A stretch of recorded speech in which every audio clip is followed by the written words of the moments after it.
This is the shuttle's fuel tank.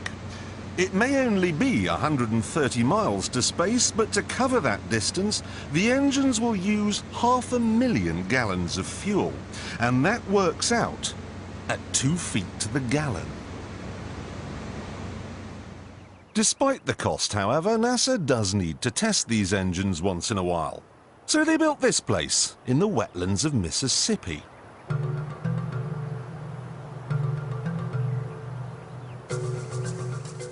The first thing they installed was a huge loudspeaker, through which they played white noise to simulate the sound of a rocket.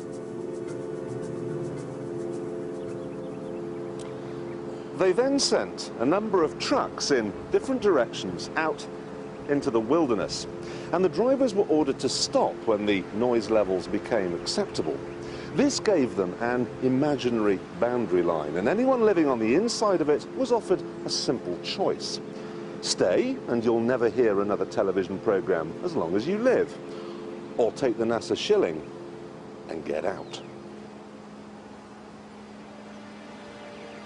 No one stayed, and NASA ended up with exactly what it wanted. 125,000 acres of nothing.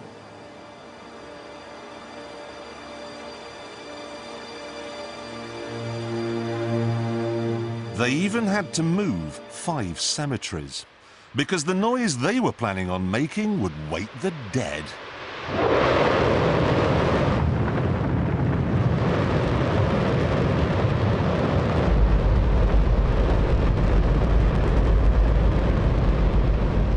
Don't worry if you can't hear what I'm saying. I couldn't even hear myself. This is the loudest sound you could possibly conceive.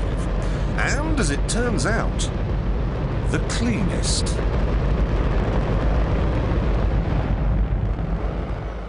Now, the most amazing thing is that that cloud up there, which was generated by the engine, is just a mixture of hydrogen and oxygen. It's water vapour. And in about an hour's time, someone in Mississippi is going to get wet washing. It will actually rain.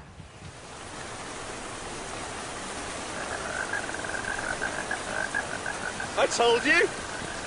It's raining! That's unbelievable! Oh.